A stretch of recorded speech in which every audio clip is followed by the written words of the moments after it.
Ya, puji Tuhan, shalom Bapak Ibu. Kita sudah terima pesan Tuhan yang kita dengar kemarin yang sudah disampaikan Bapak Gembala. Pesannya untuk minggu ini Tuhan katakan Tuhan sedang melakukan sesuatu meskipun kita tidak bisa melihatnya. Kita buka dulu dari kita Mazmur pasal yang ke-105 ayat ke-16 sampai 19 karena ini yang menjadi dasar firman-Nya. Saya bacakan untuk Bapak Ibu semua. Ketika ia mendatangkan kelaparan ke atas negeri itu dan menghancurkan seluruh persediaan makanan, diutusnyalah seorang mendahului mereka, Yusuf, yang dijual menjadi budak. Mereka mengimpit kakinya dengan belenggu, lehernya masuk ke dalam besi sampai saat firman-Nya sudah genap dan janji Tuhan membenarkannya. Nah Bapak Ibu, kalau kita mungkin renungkan tentang judul Tuhan sedang melakukan sesuatu meskipun kita tidak bisa melihatnya. Saya percaya Bapak Ibu bahwa di dalam kehidupan setiap anak-anak Tuhan, Tuhan itu selalu bekerja buat setiap kita anak-anaknya. Dan tujuan Tuhan adalah apa?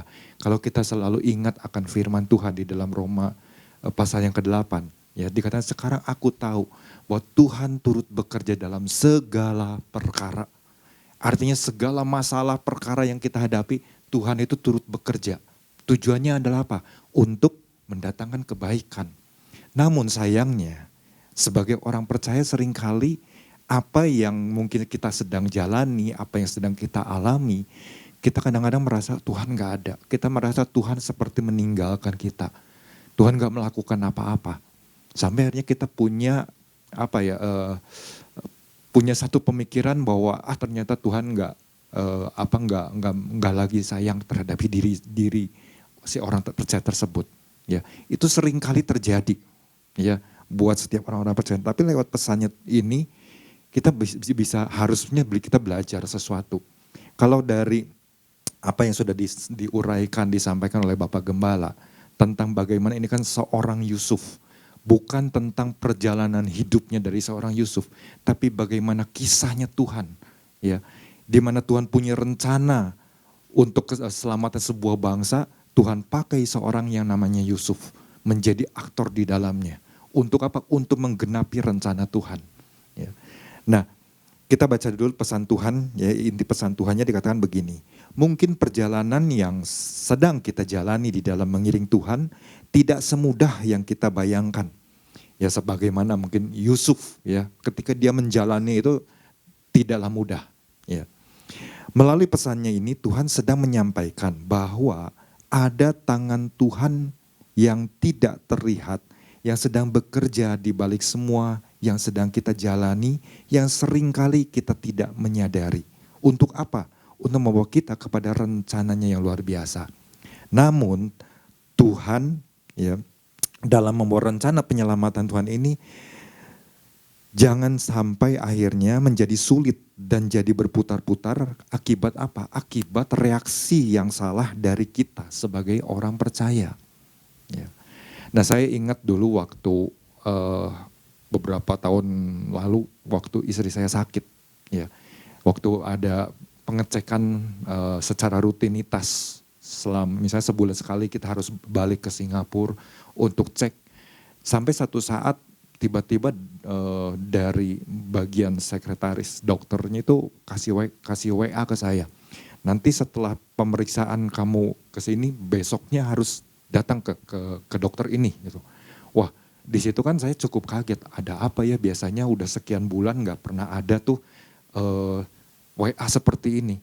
Cukup kaget. Dan bahkan waktu pemeriksaan yang waktu saya terima WA itu, istri saya disuruh untuk melakukan lagi CT scan.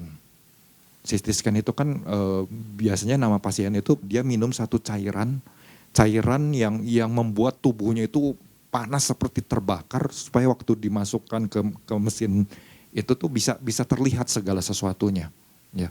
Artinya kan waktu melakukan kembali cek CT scan setelah sekian bulan kita melihat pemulihan yang luar biasa. Tiba-tiba di tengah-tengah seperti itu cukup kaget. Ya. Selain mungkin biaya juga yang cukup tinggi, ya. Nah, tapi saya di situ, ya, setelah besoknya kami datang berkunjung, langsung dokter itu memperlihatkan, ya, satu foto hasil dari CT scan. Dia katakan yang tidak selama ini mungkin dokter-dokter ketahui bahwa di dalam livernya itu ada satu kulit, ya, satu kulit yang menutupi luka yang pada waktu itu, ya, waktu di awal-awal diperiksa itu nggak terlihat. Kalau saja nggak ada kulit, ya, dokter katakan there is no skin, ya, di livernya kamu ini. I don't know apa yang akan terjadi terhadap dirimu, aku nggak tahu. Dokter katakan seperti itu. Dan pada waktu awal-awal pemeriksaan itu demam dari istri saya itu sangat-sangat tinggi. Dan dokter katakan kalau malam ini enggak turun demamnya, besok operasi. Ya, wah, di situ waktu dengar itu kan namanya manusia punya rasa takut, punya rasa khawatir. Wah, nanti gimana? Belum lagi nanti biayanya dan lain sebagainya. Tapi yang kami lakukan adalah tetap berserah sama Tuhan. Apa yang Tuhan mau lakukan kita nggak tahu. Kita cuma percaya pokoknya ada Tuhan, ya, ada Tuhan. Nah, dan saya percaya waktu dokter itu mengatakan there is no skin, kan nggak tahu setelah sekian bulan berlalu. Artinya di situ saya melihat karena ada tangan Tuhan yang melakukan sesuatu. Kalau nggak ada tangan Tuhan, kita pun, maksudnya saya secara pribadi, saya juga nggak tahu apa yang terjadi dengan istri saya pada waktu itu. Mungkin nanah yang ada itu bisa menyebar dan menyebabkan mungkin infeksi terhadap organ-organ yang lain. Ya. Tapi karena ada tangan Tuhan, itu yang saya percaya. Saya percaya ini karena pekerjaan Tuhan.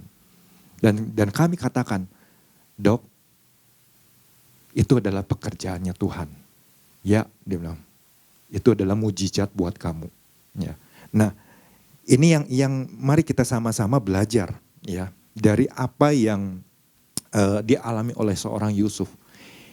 Ini kan bagaimana kita itu diingatkan, ini bukan tentang diri kita, tentang kisahnya kita, tapi ini bagaimana tentang Tuhan, ya, kisahnya Tuhan membawa umatnya, ya, masuk di dalam sebuah rencana yang luar biasa. Agar apa? Agar umatnya itu sebenarnya punya tugas untuk menceritakan keajaiban-keajaiban Tuhan. Kalau kita lihat di dalam Mazmur pasal yang ke-105, di situ kan bagaimana di sini dikatakan di ayat yang kedua, bernyanyilah baginya, bermazmurlah baginya, percakapkanlah segala perbuatannya yang ajaib, percakapkanlah. Artinya kan tugas kita sebagai anak-anak Tuhan yang mengalami keajaiban Tuhan, mengalami penyertaan Tuhan, tugas kita untuk selalu menceritakan, tugas kita untuk selalu memberitakan perbuatan-perbuatan Tuhan yang besar. Dan itu tertulis di dalam Alkitab. Kalau Bapak Ibu ingat di dalam 1 Petrus pasal yang kedua. Ya. Nah, kemarin ada dua hal, ya, yang Bapak Gembala sudah sampaikan. Dua poin ini perlu untuk kita renungkan, perlu untuk menjadi sebuah sebuah introspeksi buat diri kita. Yang pertama, jangan memaksa Tuhan masuk ke dalam kisah kita, tetapi bawa diri kita masuk ke dalam kisahnya Tuhan. Ya. Nah, ini yang kadang-kadang kan sering kali terjadi di dalam kehidupan kita sebagai orang percaya. Kita maunya itu Tuhan yang masuk dalam hidup kita, ya. Padahal harusnya kita ingat, ya, bahwa justru harusnya diri kita yang masuk ke dalam kisahnya Tuhan. Nah, yang kedua, jangan memaksa diri kita untuk terus melihat dengan mengandalkan mata jasmani, namun belajar untuk melihat dengan mata rohani. Kita juga banyak hal yang seringkali diingatkan oleh Tuhan tentang hal ini. Ya, kadang-kadang kita melihat dengan mata jasmani, seperti pesan Tuhan minggu lalu. Ya, ketika mungkin musuh terlihat bergerak lebih cepat, kadang-kadang yang terlihat oleh mata jasmani kita. Mungkin terdengar oleh telinga, wah ya pasukan Mesir sudah semakin dekat. Tapi Tuhan mau katakan, ayo lihat dengan mata rohani. Ya. Dan kita sudah banyak belajar waktu minggu lalu. Ya. Nah, pagi ini apa yang bisa saya bagikan untuk Bapak Ibu melewat pesan Tuhan ini, agar kita menyadari bahwa Tuhan sedang bekerja atas hidup kita. Yang saya dapat adalah jangan memaksa Tuhan untuk selalu memenuhi keinginan atau kehendak kita. Ya. Tapi belajarlah memahami cara-cara Tuhan serta kehendaknya. Nah ini harus kita terus belajar. Kadang-kadang kan sebagai orang percaya seringkali mungkin tanpa disadari dulu waktu awal-awal kita iring Tuhan. Kadang-kadang kita doa, kita pengennya tuh Tuhan kabulkan permintaan saya. Kabulkan apa yang menjadi kehendak saya, kerinduan saya. Segala sesuatu tentang diri kita. Aku. Entah tujuannya adalah bisa banyak hal. Kalau motivasinya salah, ya jelas itu adalah untuk kepentingan diri sendiri. Ya. Tapi kalau kita ingat firman Tuhan, kadang-kadang kan apa yang mungkin sudah kita pikirkan, oh jalan-jalannya tuh rasanya ini yang terbaik ya buat diri kita, menurut diri kita, menurut pandangan kita. Atau mungkin wah ini aku udah merancangkan masa depan untuk kehidupanku dan juga keluargaku seperti bla bla bla bla seperti ini. Kita sudah merancangkan segala sesuatu, wah sepertinya luar biasa. Tapi itu kan menurut pikiran kita, menurut diri kita sendiri. Beda dengan caranya Tuhan. Kalau kita ingat firman Tuhan di dalam Yesaya pasal ke-55, ayat ke-8 dan 9. Di situ dikatakan apa? Sebab rancanganku bukanlah rancanganmu. Jadi rancangan Tuhan itu bukan rancangan kita manusia. Dan jalanmu bukanlah jalanku. Jalan-jalan kita itu bukannya jalan Tuhan. Demikianlah firman Tuhan.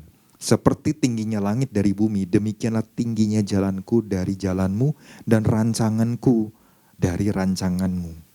Ya. Nah rasa-rasanya masih banyak mungkin orang percaya yang punya sikapnya tuh gak dewasa. Sikapnya masih seperti anak kecil. Dimana ketika mungkin punya satu keinginan, ya berdoa sama Tuhan, tapi gak pernah dikabulkan. Ya. Atau mungkin belum dikabulkan. Atau mungkin di dalam perjalanan tersebut Tuhan sudah kasih petunjuk, Tuhan sudah kasih cara, tapi caranya kok kayaknya seperti gini ya. Caranya kok kayaknya enggak sejalan dengan apa yang ada dalam pikiran kita. Kita anggap itu bukan caranya Tuhan. Ya. Kadang kita mungkin sering kali mengalami hal yang seperti itu, ya. Tapi seiring dengan berjalannya waktu, kita semakin ngerti. Oh ternyata pertolongan Tuhan tuh bisa lewat berbagai cara. Bahkan hal-hal kecil yang kita tidak sadari. Dan biasanya tuh memang seperti yang Pak Ishak sampaikan. Kadang-kadang kita baru menyadarinya itu di ujung. Oh kenapa waktu itu saya harus mengalami begini-begini. Oh kenapa waktu itu saya bersikap bodoh karena saya kecewa sama Tuhan. Kadang-kadang kita menyadarinya itu di bagian akhir. Ya. Nah justru waktu yang harus kita belajar adalah waktu kita jalani proses ini. Seperti apa yang dialami oleh seorang Yusuf ini. Ya. Nah makanya ini yang harus kita sadari. Ya. Kadang ada orang yang seringkali nuntut Tuhan. Ya. Nuntut bahkan yang dituntutnya pengennya tuh secara instan. Pokoknya Tuhan aku pengen ini. Ya. Aku maunya seperti ini. Tuhan tolong aku, ya rasanya ingin pertolongan Tuhan itu begitu insan langsung kita terima, ya. Padahal ada waktu-waktunya Tuhan dan Tuhan tahu apa yang terbaik, ya buat anak-anaknya. Nah, dan yang sering kali mungkin terjadi, ya di dalam setiap orang percaya, kadang-kadang yang kita lakukan itu adalah untuk cari puji-pujian, untuk kepentingan diri sendiri. Makanya di dalam Rasul Paulus mengingatkan kepada jemaat Filipi. Di dalam Filipi pasal yang kedua, ayat yang ketiga dan keempat, tapi saya mau bacanya ini di dalam versi bahasa Indonesia masa kini dan juga versi mudah dibaca, karena di situ hampir jadi mudah untuk dimengerti gitu ya. Mungkin di sini nggak bisa ditampilkan kali. Di sini dikatakan kalau Bapak Ibu yang punya handphone bisa melihat sebetulnya ya. Di sini dikatakan begini, janganlah melakukan sesuatu karena didorong kepentingan diri sendiri atau untuk menyombongkan diri. Sebaliknya, hendaklah kalian masing-masing dengan rendah hati menganggap orang lain lebih baik daripada diri sendiri. Perhatikanlah kepentingan orang lain, jangan hanya kepentingan diri sendiri. Itu di dalam terjemahan bahasa Indonesia masa kini. Ya.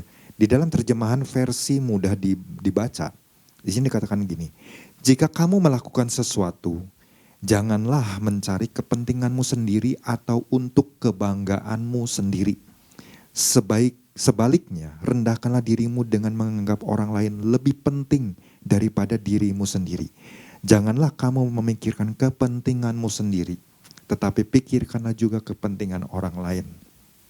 Bahkan Yesus saja, dia mengajar ya kepada kita, anaknya, umatnya. Waktu Yesus ada di Taman Getsemani, dia berdoa. Ya, dia berdoa kepada Bapa. Apa yang dia katakan? Ya, Matius pasal yang ke-26 ayat yang ke-39. Maka ia, maksudnya Yesus, maju sedikit lalu sujud dan berdoa katanya, ya Bapakku, jikalau sekiranya mungkin, biarlah cawan ini lalu daripadaku, tetapi janganlah seperti yang ku kehendaki, melainkan seperti yang engkau kehendaki. Yesus lagi ngajar buat kita. Ya, apa-apa yang kita lakukan itu jangan kayaknya hanya untuk menuruti keinginan atau kehendak kita sendiri. Tapi biarlah kita belajar memahami apa yang menjadi kehendak Tuhan. Ya. Bahkan Yesus sampai 2 kali mengucapkan doanya ini. Di ayat yang ke-42. Ya, Yesus katakan kembali. Ia pergi untuk kedua kalinya dan berdoa katanya, ya Bapakku, jikalau cawan ini tidak mungkin lalu, kecuali apabila aku meminum, jadilah kehendakmu. Jadi ini kita belajar sama-sama. Oh iya ya, ternyata mungkin kalau selama ini ketika kita berdoa, kita cek lagi. Apakah yang kita mungkin rindukan, apakah yang kita alami ini seturut dengan kehendak Tuhan apa enggak? Ya. Apakah sesuai dengan kebenaran firman-Nya apa enggak? Ya. Apakah ini yang Tuhan rencanakan buat kita, apakah bukan? Atau mungkin jangan-jangan, ternyata mungkin cuma karena keinginan diri sendiri aja yang biasanya lebih menguasai hati dan pikiran kita. Ya. Nah, kenapa kita harus belajar memahami caranya Tuhan? Kenapa kita harus belajar untuk memahami kehendaknya Tuhan? Ya, ini saya bagi menjadi 2 bagian. Yang pertama, karena Tuhan memiliki rencana untuk setiap orang. Ya, Tuhan memiliki rencana untuk setiap orang dan rencana tersebut akan terungkap secara alami ketika kita menaatinya. Jadi kalau kita lihat perjalanan Yusuf, dari dia ketika dia dapat mimpi. Mungkin di dalam hari-harinya Yusuf berjalan, dia hanya menerka-nerka tentang mimpinya itu. Oh kayaknya mungkin seperti ini ya, oh kayaknya begini, oh kayaknya gini. Dia nggak tahu apa yang terjadi di masa depannya itu. Dia hanya menerka-nerka. Tapi waktu dia menjalaninya, dia mencoba untuk menjalannya dengan sebuah ketaatan. Kalau ketika pada waktu Yusuf dimasukkan ke sumur kering, kemudian diangkat dan kemudian dijual ya oleh kakak-kakaknya. Yusuf pada waktu itu marah, ya protes, benci sama saudara-saudaranya dan lain sebagainya dia lakukan. Maka gagallah ya rencana yang Tuhan sudah siapkan. Tapi kan Yusuf enggak, kita melihat kisahnya bagaimana seorang Yusuf, dia hanya berjalan mengikuti apa yang menjadi rencana Tuhan. Dia sedang belajar. Itu adalah sebuah proses di dalam kehidupannya. Ya mungkin kita nggak tahu seperti apa hari-hari yang dihadapi oleh seorang Yusuf. Apa yang ada dalam pikirannya. Tapi kalau kita mungkin bisa belajar menilai, menganggap, wah ternyata seorang Yusuf itu luar biasa. Karena apa? Karena ketika dia menghadapi satu masalah yang ada di hadapan dia. Waktu istri dari Potifar mencoba untuk ya merayu dia terus menerus setiap hari. Yusuf berkata, aku lebih takut akan Tuhan. Artinya di situ selama dia mungkin menjalani fase-fase kehidupannya, dia melihat dia lagi belajar memahami isi hati Tuhan. Dia lagi belajar untuk melihat pertolongan Tuhan itu seperti apa ya.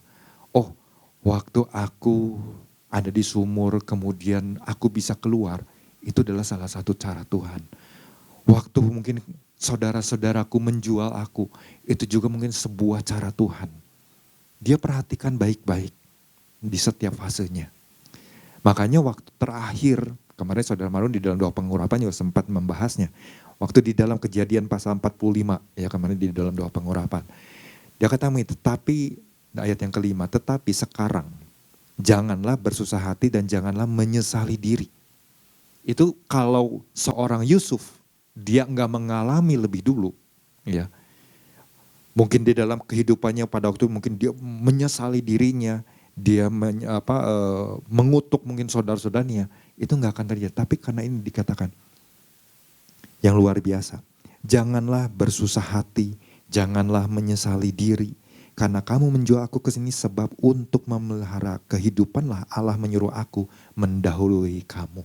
Wow, itu kan sebuah ucapan yang keluar dari seorang Yusuf itu kan karena apa? Karena pengalaman dia. Tentunya bersama dengan Tuhan. Dia boleh melihat, oh iya ya, ternyata aku itu gak perlu untuk bersusah hati. Walaupun aku mungkin jauh dari keluarga, walaupun aku mungkin diperlakukan benar-benar gak adil oleh keluargaku, ya kakak-kakakku, aku gak boleh bersusah hati. Dia belajar sesuatu, ya. Jadi reaksi dari Yusuf inilah yang harus kita belajar sama-sama di hari-hari saat ini. Ya. Karenanya ini yang mari kita sama-sama ya belajar supaya apa yang mungkin pada waktu Yusuf alami, mungkin cara yang kita sedang jalani yang sedang kita alami berbeda dengan caranya Yusuf. Tapi sikap reaksi yang harus kita tunjukkan adalah yuk kita coba belajar cara-caranya Tuhan itu seperti apa saja ya. Dan mulai kita terus memahami apa yang menjadi kehendak Tuhan. Itu yang bagian pertama ya. Yang bagian kedua, karena orang percaya juga memiliki peran penting dalam menggenapi rencana Tuhan.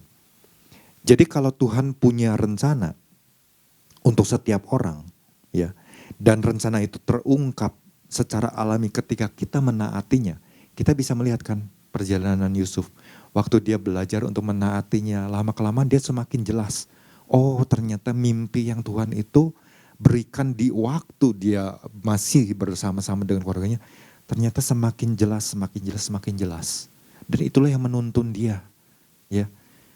Nah, tapi di situ juga perlu yang namanya peran penting kita sebagai orang percaya. Waktu Tuhan sudah siapkan rencana, Tuhan memiliki rencana, perlu peran penting. Nah kita bisa melihat peran penting seorang Yusuf itu seperti apa. Waktu dia ada sebagai budak, waktu dia mungkin ada di rumah Potifar, ya. Waktu dia ada di penjara, kemudian waktu dia diangkat ya sebagai orang nomor 2 di kerajaan Mesir, kita bisa melihat ada peran-peran penting yang Yusuf lakukan. Ya. Nah dalam hal ini memang kita harus belajar untuk merubah mindset. Ya, berubah mindset kita. Sikap kita dalam merespon setiap masalah di kehidupan kita itu sangat penting ya untuk kita perhatikan. Jadi reaksi yang salah kemarin Bapak Gembala sudah sampaikan. Reaksi yang salah mengakibatkan perjalanan yang panjang. Ya kan kita tahu 40 tahun bangsa Israel berjalan di padang gurun. Berputar-putar. Hanya karena apa? Adanya sungut-sungut, ya, melanggar aturan-aturan atau hukum-hukumnya Tuhan, ya, melupakan Tuhan, selalu ingat akan Mesir. Nah itu adalah hal-hal yang menghambat rencana Tuhan itu segera tergenapi. Ya. Belum lagi mungkin menentang, ya, melawan apa yang Tuhan sudah tetapkan. Sebagaimana mungkin yang dilakukan oleh Yanes, Yambres dan kelompoknya yang menentang Musa. Artinya memang dari kelompok bangsa yang keluar dari Mesir ini ada sebagian kelompok yang memang enggak, ya, Pak Isa sudah disampaikan. Ada yang cuma ikut-ikutan kok. Ada yang cuma ya udahlah kepaksa karena kita di sini cuma tinggal beberapa, ya udah mendingan ikut aja. Ya. Nah kita harus belajar untuk memahaminya. Ada satu hal yang mungkin kita bisa belajar dari satu tokoh lain di dalam Alkitab Perjanjian Lama, yaitu tokoh Daud. Kita tahu kan, Daud waktu menghadapi Goliat, ada satu nama yang selalu tidak pernah dilupakan oleh seorang Daud. Ini bukan tentang pribadi Daud waktu dia mengalahkan Goliat, tapi apa yang Daud lagi sampaikan yang mungkin tidak disadari oleh orang banyak di sana, khususnya buat pasukan dari bangsa Israel yang pada waktu itu lagi ngalami kegentaran hatinya, takut dengan ancaman koar-koar yang dilepaskan oleh Goliat setiap harinya. Ini yang mungkin nggak pernah disadari. Ya, kita buka di dalam 1 Samuel pasal yang 17 ayat ke-45 sampai 47. Di situ dikatakan begini, tetapi Daud berkata kepada orang Filistin itu, engkau mendatangi aku dengan pedang dan tombak dan lembing. Tetapi aku mendatangi engkau dengan namaku. Enggak kan? Tapi selalu dia sebut dengan nama Tuhan semesta alam. Tuhannya itu Tuhan yang besar. Waktu 2 minggu lalu kita belajar, nama Tuhan itu adalah sebuah pribadi. Huruf besar semua, Tuhan. Sebuah pribadi. Ya, beda dengan namanya Allah yang cuma sebutan. Ya. Jadi di sini kita bisa melihat kenapa di dalam Alkitab ditulis huruf besar semua. Oh, ini adalah pribadi. Ya. Pribadi Yesus itu sendiri. Allah segala barisan Israel yang kau tantang itu. Hari ini juga aku. Apakah itu yang dikatakan oleh seorang Daud? Enggak. Hari ini juga Tuhan. Ya. Jadi Daud enggak pernah melupakan satu sosok pribadi yang berkarya dalam hidupnya. Pribadi Tuhan. Ya. Akan menyerahkan engkau ke dalam tanganku dan aku akan mengalahkan engkau dan memenggal kepalamu dan tubuhmu. Ya. Kemudian di ayat yang ke-47. Nah, ini yang Daud sampaikan. Dan supaya segenap jemaah ini tahu. Segenap jemaah ini tahu bahwa Tuhan menyelamatkan bukan dengan pedang dan bukan dengan lembing. Sebab tangan Tuhanlah, ya di tangan Tuhanlah pertempuran. Jadi tangan Tuhan itu yang gak kelihatan itulah yang melakukan pertempuran melawan Goliat. Jadi bukan hebatnya seorang Daud melempar umban, ya batu dengan umban, tapi karena ada tangan Tuhan itu tepat mengenai dahi. Saya rasanya yakin kalau cuma seorang Daud melempar umban dengan kekuatan dia sebagai seorang manusia biasa, kemudian mengenai dahinya dari Goliat, belum tentu mati. Tapi karena ada tangan Tuhan, karena di situ sebab di tangan Tuhanlah pertempuran. Jadi ada tangan Tuhan, ada kekuatan Tuhan, kedahsyatan Tuhan lewat batu yang dilemparkan oleh Daud. Itu yang mengenai dahi dari Goliat, membuat Goliat langsung mati. Di sini kita bisa melihat, oh iya ya ternyata ada tangan Tuhan yang sedang melakukan sesuatu. Yang mungkin gak kelihatan oleh kita. Ya. Nah, kemudian Daud juga kenapa dia bisa memahami cara-cara Tuhan menolong, cara Tuhan punya kehendak, Daud begitu memahami. Ya. Satu saat kita tahu Daud setelah peristiwa dengan Goliat ini, itu kan Daud begitu disanjung. Ya. Kalau Saul dia mengalahkan musuh itu beribu-ribu, tapi Daud berlaksa-laksa. Wah, itu yang membuat seorang Saul itu menjadi iri hati. Mertua ngejar mantunya, dikejar-kejar terus.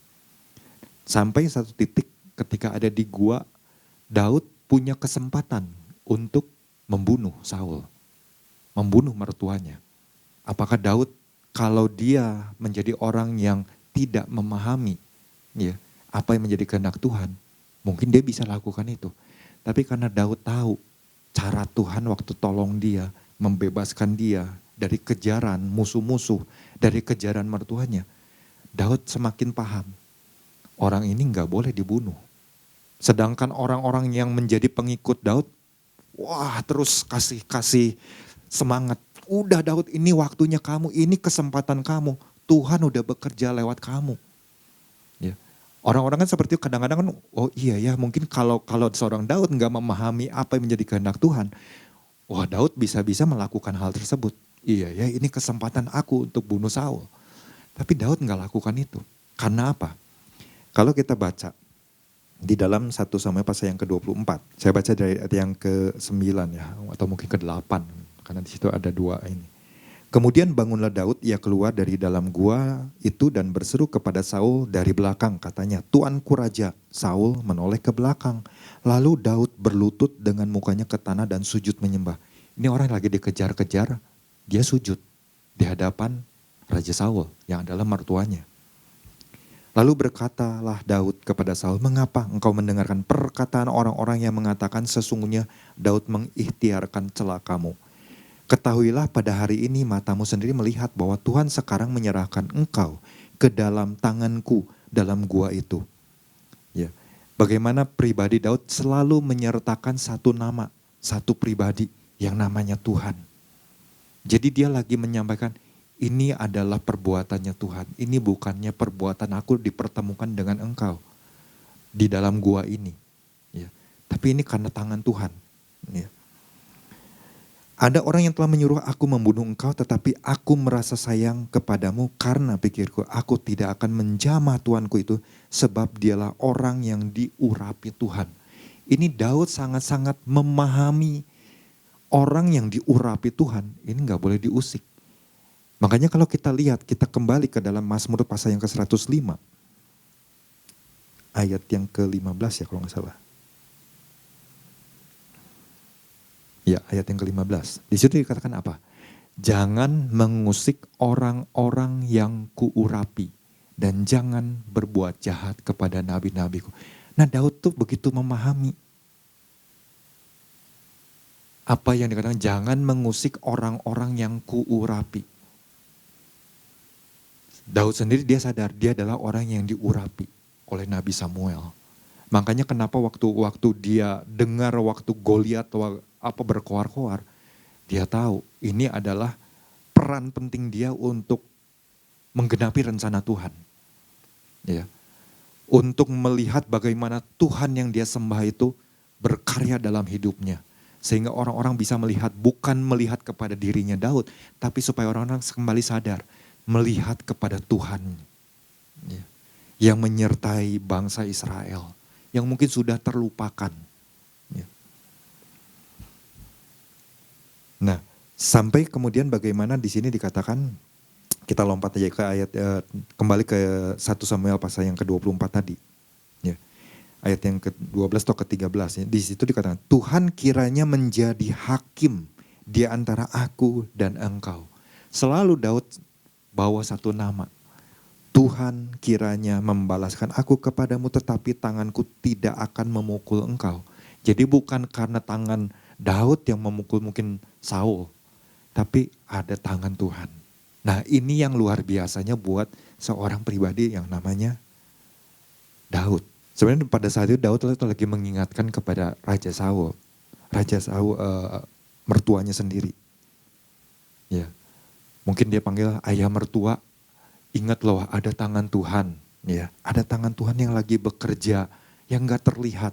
Kalau Tuhan mungkin selama ini selalu melindungi aku, itu karena ada tangan Tuhan. Ya.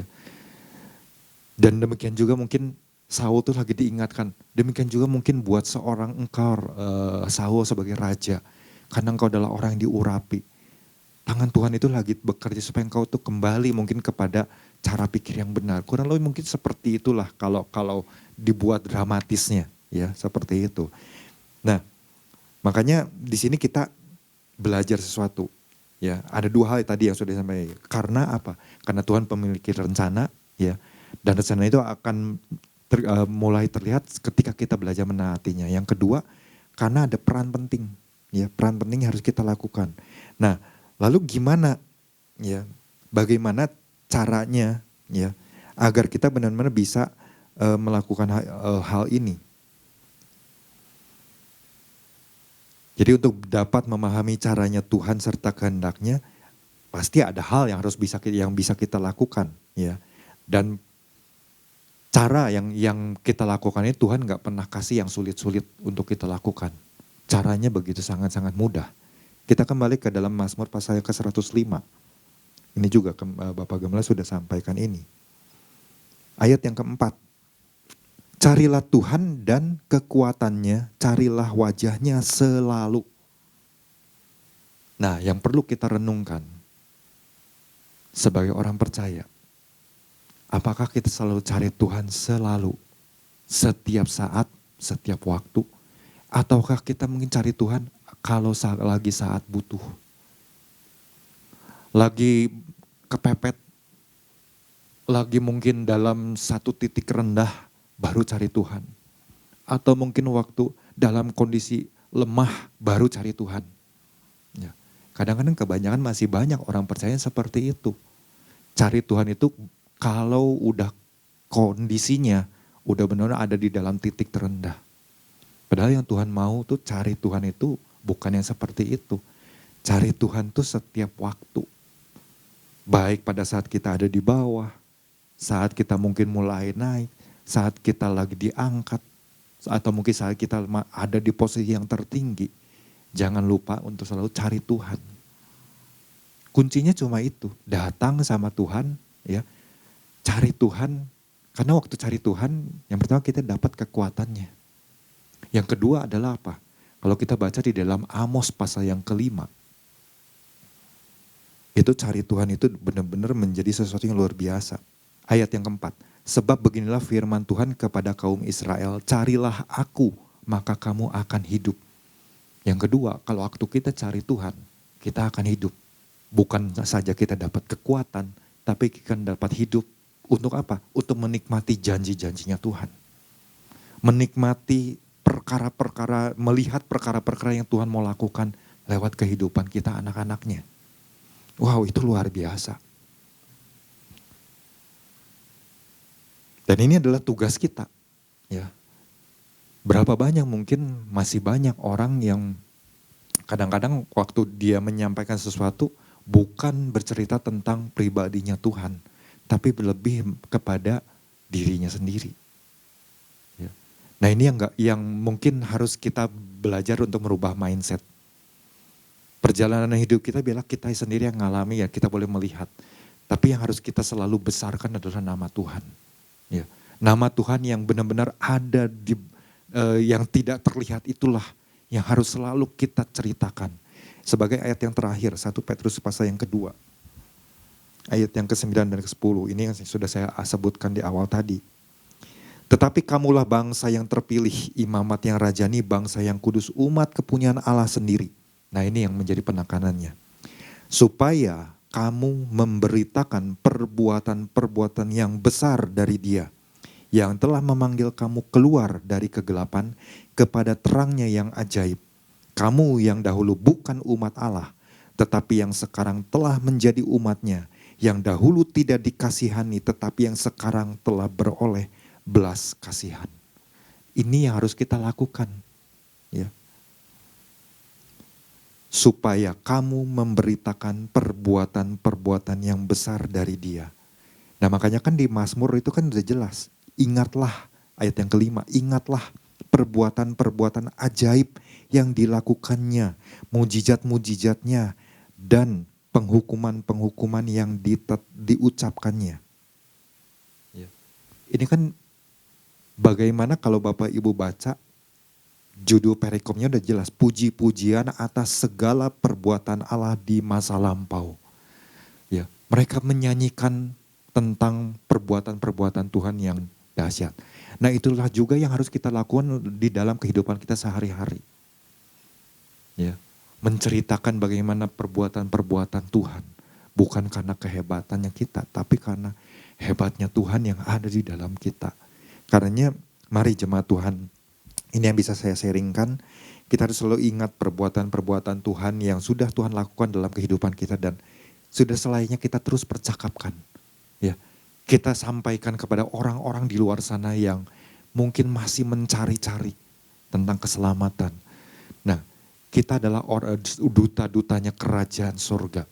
Sudah menjadi tugas kita untuk membawa mereka, ya, untuk masuk ke dalam rencananya Tuhan. Supaya mereka bisa mengenal pribadi Tuhan kita.